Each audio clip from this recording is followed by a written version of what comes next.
नमस्कार आप सभी का और आप देख रहे हैं ईएनबी न्यूज। मैं हूं आपके साथ सोनम गुरु। तो चलिए शुरुआत करते हैं आज के बुलेटिन की ओर। उत्तराखंड दौरे पर पहुंचे उपराष्ट्रपति सीपी राधाकृष्णन ने देहरादून में उत्तराखंड के पूर्व मुख्यमंत्री और पूर्व केंद्रीय मंत्री बीसी खंडूरी से मुलाकात की। उपराष्ट्रपति उनके आवास पर पहुंचे और उनके स्वास्थ्य की जानकारी ली। इस मुलाकात के दौरान उन्होंने लोकसभा सदस्य के रूप में मेजर जनरल खंडूरी के साथ बिताए पुराने दिनों को याद किया। उपराष्ट्रपति ने बताया कि सांसद रहते हुए उन्होंने केंद्रीय सड़क परिवहन एवं राजमार्ग मंत्री मेजर जनरल खंडूरी से तमिलनाडु के कुछ महत्वपूर्ण राज्य राजमार्गों को राष्ट्रीय राजमार्ग में परिवर्तन करने का अनुरोध किया था, जिसे मेजर जनरल खंडूरी ने तत्परता से स्वीकार किया था।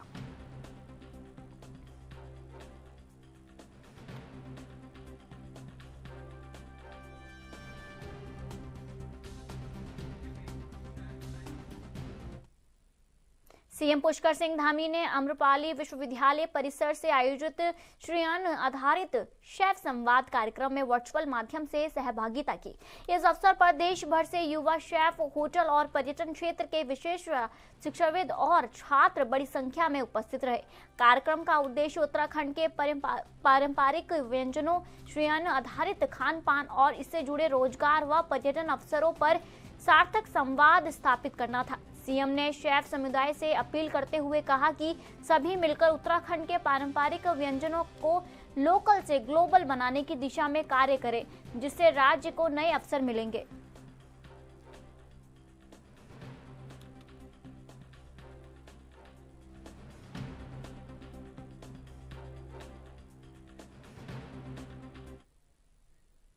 उत्तराखंड में बागवानी को नई दिशा देने की तैयारी शुरू हो गई है।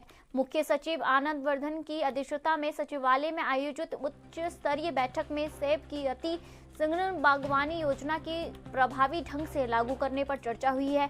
आपको बता दें कि बैठक में सेब के साथ साथ कीवी और ड्रैगन फ्रूट के उत्पादन को बढ़ावा देने पर विशेष जोर दिया गया। मुख्य सचिव ने किसानों को क्लस्टर आधारित मॉडल से जोड़ने, आधुनिक पौधों को अपनाने और पुराने किस्मों को बदलने के निर्देश दिए हैं। साथ ही उत्पादन लक्ष्य तय करने, नए कोल्ड स्टोरेज विकसित करने और पीएमए गठित करने पर भी बल दिया है।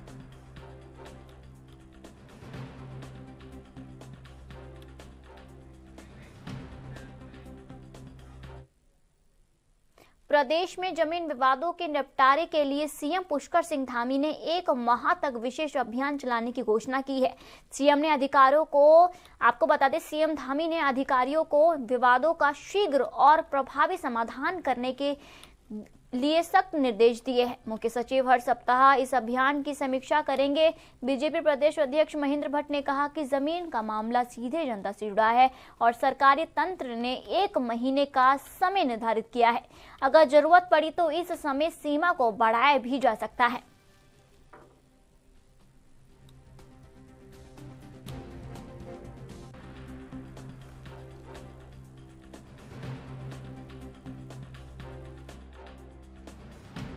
देखिए, सरकारी तंत्र के आधार पर अभी 1 महीने का समय दिया गया है।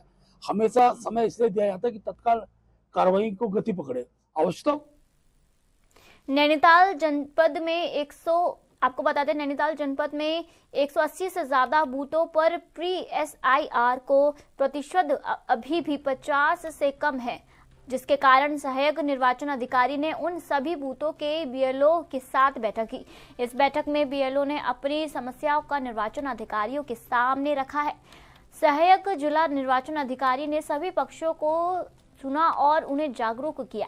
कुछ बीएलओ को SIR की प्रक्रिया को लेकर भी कंफ्यूजन था, जिसे अधिकारियों ने गाइडलाइन के अनुसार कार्य करने के निर्देश दिए हैं। अब अधिकारियों का प्रयास है कि इन समस्याओं का समाधान शीघ्र किया जाए।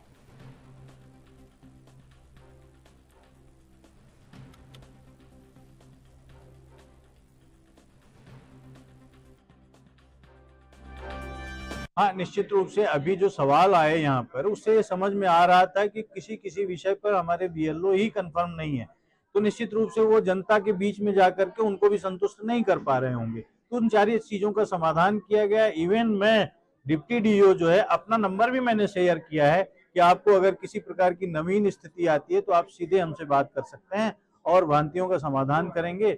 और अपने हमने कार्मिकों को भी लगाया हुआ है कि आवश्यकता पड़ती है तो उनको भी बुला लीजिए, विशेष जहां पे परिस्थितियां हैं उसका समाधान करने के लिए। कुछ ऐसी चीजें हैं जिसको हमने एड्रेस किया हुआ है, अपने सीईओ ऑफिस को भी निवेदन किया है कि हमें कार्रवाई करने के दौरान ये समस्याएं आ रही हैं, उस स्तर से भी इसके समाधान समय समय पे किए जा रहे हैं। आगे जो है समाधान जब हो जा रहे हैं तो हमारा उस एरिया में समस्या खत्म हो जा रही, परसेंटेज को हम जो है अप कर पा रहे हैं। जैसे नॉट फाउंड का एक जो है विषय था जिसको पूरी तरीके से रिजॉल्व कर दिया गया है। सीएम धामी के निर्देशों के तहत चारधाम यात्रा 2026 के तैयारियों को लेकर प्रशासन ने अभी से मोर्चा संभाल लिया है। भले ही यात्रा के कपाट खुलने की तिथियों का औपचारिक ऐलान अभी बाकी है, लेकिन सरकार और प्रशासन किसी भी प्रकार की लापरवाही के मूड में नहीं है। इसी कड़ी में ऋषिकेश के ट्रांजिट कैंप में चारधाम यात्रा 2026 को लेकर पहली उच्च स्तरीय समीक्षा बैठक आयोजित की गई। बैठक की अध्यक्षता गढ़वाल आयुक्त विनय शंकर पांडे और आईजी गढ़वाल राजीव स्वरूप ने की है। इस बैठक में चारधाम यात्रा से जुड़े सभी जिलों के अधिकारी, पुलिस अधीक्षक और वरिष्ठ विभागीय अधिकारी मौजूद रहे। बैठक का मुख्य फोकस पिछली यात्राओं से मिले अनुभवों पर था, ताकि 2026 की यात्रा में अव्यवस्थाओं का पुनरावृत्ति रोका जा सके।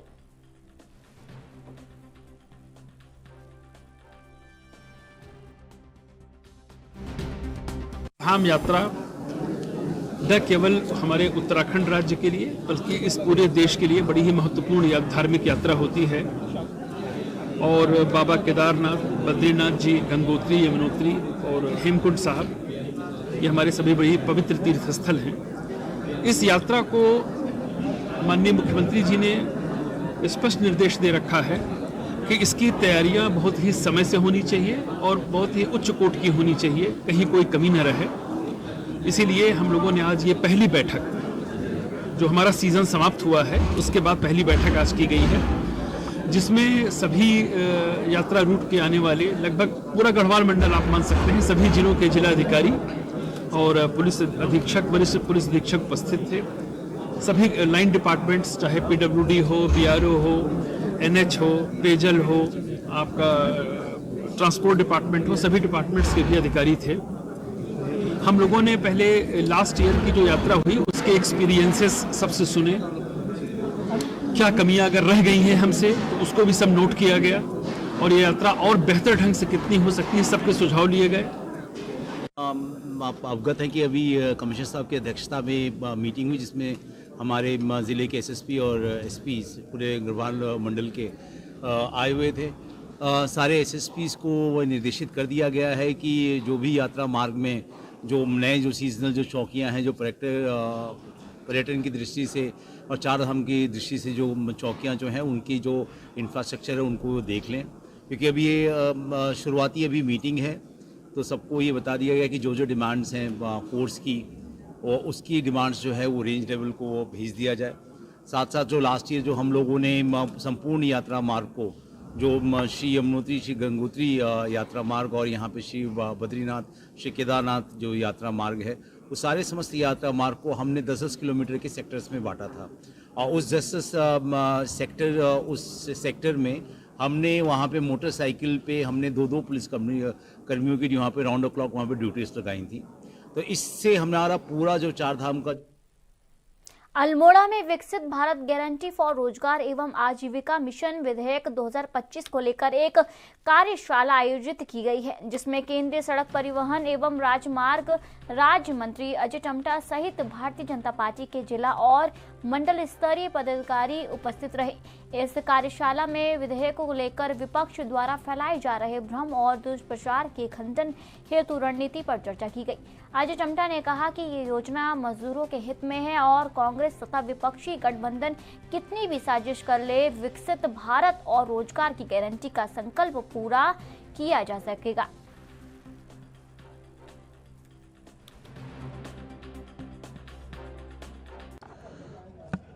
आज हमारी भी अपनी एक कार्यशाला है और पूरे देश भर में, प्रदेश भर में सभी कार्यक्रम आयोजन किए जा रहे हैं और एक बहुत महत्वाकांक्षी और देश के ग्रामीण अंचलों के लिए रोजगार से संबंधित योजना को जिस प्रकार से और अच्छा परिपक्व बनाया है, पारदर्शी बनाया है अधिकतम लोगों को रोजगार मिले।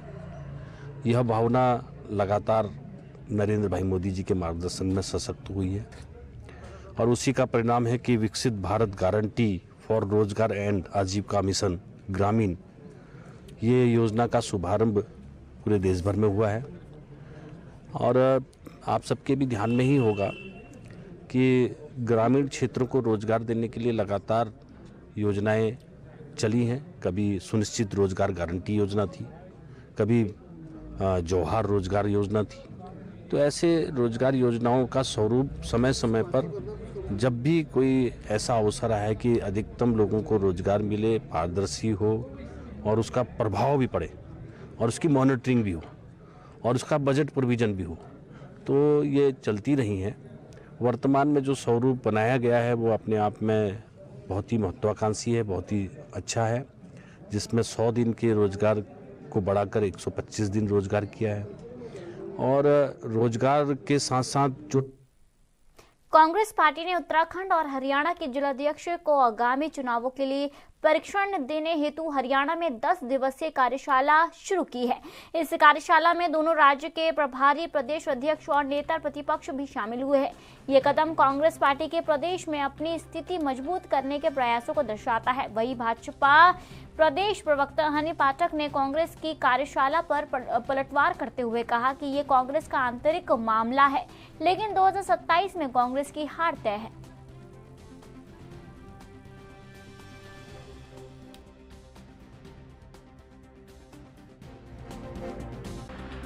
देखिए, इनका अपना निजी मामला है कि ये कहाँ पर अपनी कार्यशाला कर रहे हैं, कहाँ पर नहीं कर रहे हैं, कहाँ पर जिला अध्यक्षों की ट्रेनिंग कर रहे हैं, कहाँ पर नहीं कर रहे हैं। लेकिन ये जो भ्रम है इनका कि 2027 में ये कहीं पर भी सत्ता में आएंगे, तो ये भ्रम की स्थिति देवतुल्य जनता इनको खुद बाहर का रास्ता दिखाने के लिए तैयार बैठी और देवतुल्य जनता निश्चित तौर पे जो अभी तक इनको सत्ता से बाहर रखी है, 2027 में उत्तराखंड में जन जन की सरकार जन जन के द्वार अभियान को बड़ी सफलता मिल रही है। अब तक प्रदेश भर में 360 से अधिक शिविरों का आयोजन कर 1.5 लाख से अधिक लोगों को सरकार की योजनाओं का सीधा लाभ मिल चुका है। भाजपा प्रदेश प्रवक्ता कुंवर जपेंद्र सिंह ने कहा कि ये पहली बार हो रहा है कि सरकार खुद जनता के द्वार पहुंच रही है। उन्होंने बताया कि युवा मुख्यमंत्री की युवा सोच के तहत ये अभियान चलाया जा रहा है, जो भाजपा पार्टी के प्रति जनता के विश्वास को बनाए रखने में मदद करेगा। ये अभियान प्रदेश की राजनीति में मील का पत्थर साबित होगा।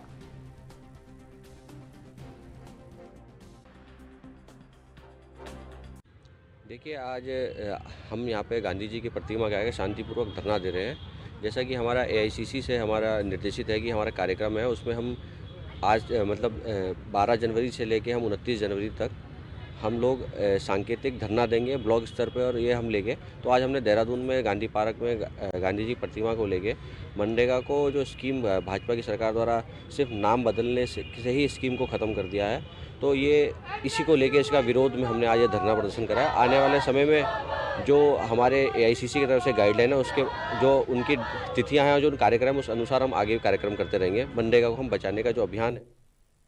उत्तराखंड सरकार ने लंबे समय से प्रतीक्षित बड़े प्रशासनिक फेरबदल की घोषणा की है। राज्य ने एक साथ 18 IAS और 11 PCS अधिकारियों के तबादले कर उनके विभागों में व्यापक बदलाव किए हैं। इस फेरबदल को शासन की कार्यप्रणाली को अधिक प्रभावी बनाने और विभागों में बेहतर समन्वय स्थापित करने की दिशा में महत्वपूर्ण कदम माना जा रहा है। प्रमुख सचिव मीनाक्षी सुंदरम से आवास विभाग को जिम्मेदारी वापस ली गई है। वहीं सचिव शैलेश बंगोली से पेयजल विभाग की जिम्मेदारी हटाई गई है। सचिन कुर्वे को स्वास्थ्य विभाग की नई जिम्मेदारी सौंपी गई है, जबकि दिलीप, जो आपको बता दें, दिलीप से निर्देशक ऑडिट का प्रभार जो है वापस ले लिया गया है। कई सारे नामों की इसमें श्रृंखला शामिल हुई है।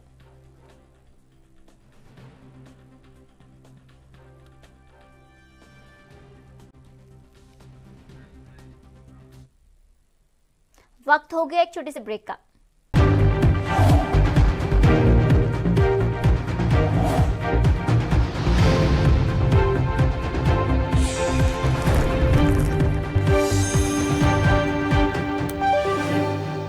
ब्रेक के बाद आप सभी का स्वागत है और आप देख रहे हैं ANB न्यूज। बढ़ते अगली खबर की ओर। राजधानी में महत्वाकांक्षी एलिवेटेड रोड परियोजना को लेकर एक बड़ा अपडेट सामने आया है। रिस्पना और बिंदाल नदियों पर बनने वाली इस रोड का काम जल्द शुरू किया जाएगा।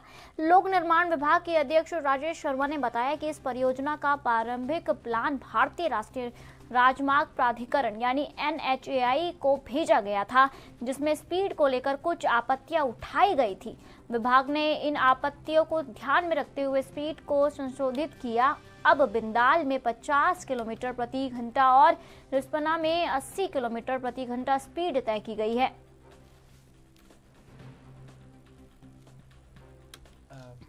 सर, अगर हम बात करें एलिवेटेड रोड को लेकर, तो अभी तक उसमें क्या अपडेट है, किस तरीके से चीज़ें होंगी उसमें? एलिवेटेड रोड का हम लोगों ने जो पहले प्लान किया था वो हमने NHAI को दिया था।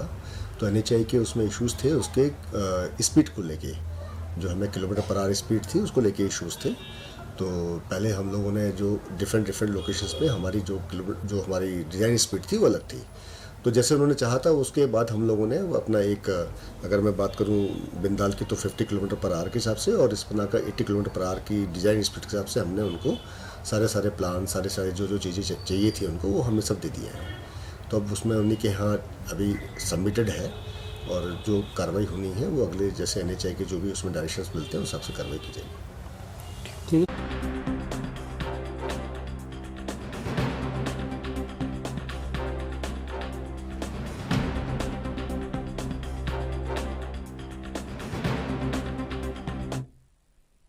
हल्द्वानी में एक बड़ा ठगी का मामला सामने आया है, जहां GMFX ग्लोबल लिमिटेड नामक कंपनी ने करीब 8,000 निवेशकों से, आपको बता दें, 40 करोड़ रुपए की धोखाधड़ी की है। कुमाऊं आयुक्त दीपक रावत की सख्त कार्रवाई में कंपनी के CIO बिमल रावत के खिलाफ जांच की गई है। कंपनी के दफ्तर से कोई वैध दस्तावेज नहीं मिल सके हैं और बैंक खातों में बहुत कम राशि बची थी। जांच में मल्टीपल मार्केटिंग और पिरामिड स्कीम के तहत निवेश जुटाने के भी प्रमाण मिले हैं। इसके बाद आयुक्त ने FIR दर्ज करने के बाद निर्देश दिए और दोषियों के खिलाफ कड़ी कार्रवाई का भरोसा दिलाया है।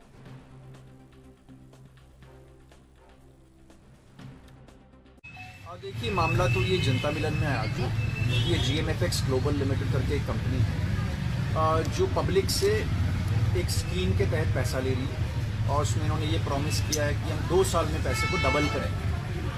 और इनके मुताबिक इनका कहना है कि 39 करोड़ रुपया ये पब्लिक से ले भी चुके हैं और काफ़ी सारी देनदारियाँ हैं। जब इनसे पूछा गया कि जो आप ये डबल कर रहे हैं पैसे को, ये मुनाफा कहाँ से हो रहा है, तो इसकी ये कोई जवाब दे नहीं पाए, दिखा नहीं पाए। कुछ ये ट्रेडिंग करते हैं स्टॉक्स में, कंपनी का उद्देश्य भी क्या है ये नहीं दिखा पाए। दूसरी बात, इन्होंने इस पैसे से, जो कि कंपनी का पैसा था, उसको व्यक्तिगत खाते में ट्रांसफ़र करके बेलपड़ा और लखनऊ में ज़मीनें भी खरीदी। मौके पे आज जब मैं बढ़ते अगली खबर की ओर, हर की पेड़ी क्षेत्र में लगाए गए अंधु प्रवेश निषेध बैनरों पर कमिश्नर विनय शंकर पांडे ने कहा कि उन्हें इस बारे में फिलहाल कोई आधिकारिक जानकारी नहीं है। उन्होंने कहा है कि गंगा सभा की बायोलॉजी और उसके प्रावधानों का अध्ययन किया जाएगा और शासन प्रशासन स्तर पर विचार के बाद ही इस मामले पर स्थिति स्पष्ट होगी। जब मीडिया ने इस पर सवाल किए तो कमिश्नर सीधा बयान देने से बचते नजर आए। अब देखना है कि शासन प्रशासन द्वारा इस मामले में क्या कदम उठाए गए हैं।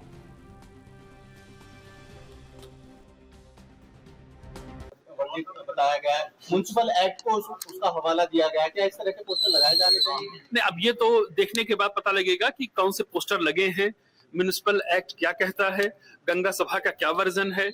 इन चीजों के मैं बहुत अवेयर नहीं हूं और देखने के बाद इस पर कोई टिप्पणी कर सकूं। कुंभ क्षेत्र की बात की है सर उन्होंने कि कुंभ क्षेत्र को हिंदू घोषित। देखिए, उन्होंने कहा है किसने क्या डिमांड की है वो एक अलग विषय है, लेकिन शासन और प्रशासन क्या निर्णय लेता है वो अलग विषय है। तो दोनों को एक साथ मिला के नहीं देखा जाए। हरिद्वार में प्रस्तावित कुंभ मेला क्षेत्र में गैर हिंदुओं के प्रवेश पर प्रतिबंध की मांग ने उत्तराखंड की राजनीति और धार्मिक हलकों में नई बहस छेड़ दी है।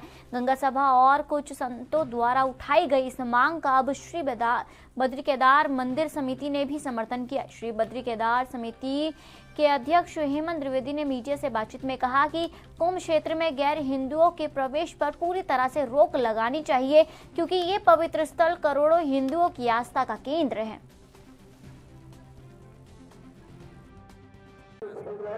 निश्चित ही देखिए वो हिंदुओं की आस्था से जुड़ा हुआ प्रश्न है। अब इसमें ये थोड़ा देखना पड़ेगा कि वो कुंभ क्षेत्र जो है कि कितने एरिया तक वो आता है, लेकिन ये बात सही है कि कुंभ क्षेत्र के अंदर जो है कि गैर हिंदू वहाँ पर जो है कि वो नहीं होना चाहिए। कुंभ क्षेत्र जो है कि देवप्रयाग को भी कुंभ क्षेत्र में जोड़ा गया है, तो क्या ये संभव है कि स्थानों पे जो है कि गैर हिंदू का प्रवेश वर्जित हो? नहीं, निश्चित ही देखिए जहाँ पर भी माँ गंगा का उद्गम है, जहाँ से भी गंगा के तट पर जो स्थान है और उसको लेके कहाँ पर इन्होंने कितना एरिया नोटिफाइड किया उसमें से पर थोड़ा सा देखना पड़ेगा। लेकिन मेरा ये मानना है व्यक्तिगत कि जहाँ पर भी हमारी आस्था हिंदू से जुड़ी, हमारे सनातन धर्म। मसूरी देहरादून विकास प्राधिकरण ने अवैध प्लांटिंग के खिलाफ सख्त कार्रवाई जारी रखी है। प्राधिकरण की परिवर्तन टीम ने डोईवाला क्षेत्र में बड़े पैमाने पर की जा रही अवैध आपको बताते प्लांटिंग पर ध्वस्तीकरण की कार्रवाई की है। देहरादून में लगभग 30 बीघा क्षेत्रफल में की जा रही अवैध प्लांटिंग पर ये कार्रवाई की गई है। एमडीडीए वीसी बंशीधर तिवारी ने कहा कि प्राधिकरण क्षेत्र में अवैध प्लांटिंग किसी भी स्थिति में बर्दाश्त नहीं की जाएगी। उनका कहना था कि ये न केवल कानून का उल्लंघन है बल्कि आम जनता के हितों के साथ भी खिलवाड़ है।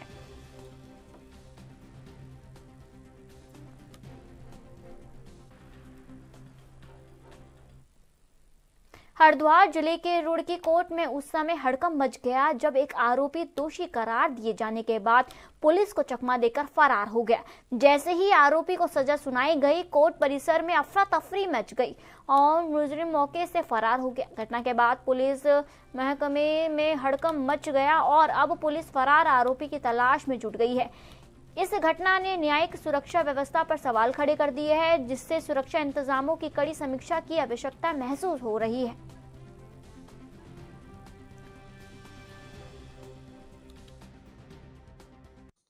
ये कल इवनिंग की घटना है। शायद दिन में वो व्यक्ति जो एनआई एक्ट के तहत उसको कॉल ने समन किया था, तो वहाँ खुद ही पहुंचा था।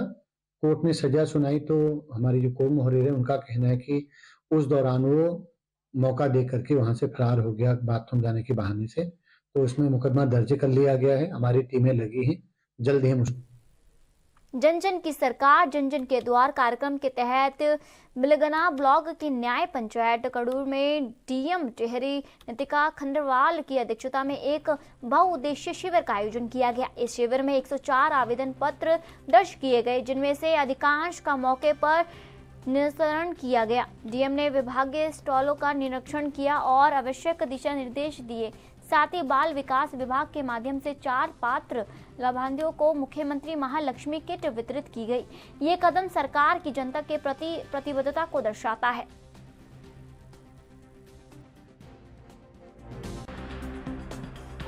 में और घनसाली ब्लॉक में हम लोग बिलगना ब्लॉक में यहाँ पे 101 शिकायतें आई हैं। मुख्यतः अगर मैं शिकायतों की बात करूँ तो डेफिनेटली क्योंकि फॉरेस्ट एरिया यहाँ पे काफ़ी है तो लोगों को सोलर लाइट्स की मांग है और पेयजल से लेके भी रिलेटेड काफ़ी यहाँ पे इश्यूज हैं। दूसरा यहाँ पे ये है कि क्योंकि जैसा हम सब जानते हैं कि स्वास्थ्य सुविधाओं को लेके भी यहाँ पे पिछले दिनों धरना हुआ था, तो उसके भी कुछ मैटर्स यहाँ पे आए हैं। तो हम लोग कोशिश कर रहे हैं, उसमें काफ़ी बेहतरी भी हुई है, कुछ सजेशन बॉक्सेस भी हमने लिखवाए हैं। फिलहाल आज के बुलेटिन में इतना ही और आप देखते रहिए ANB न्यूज़। नमस्कार।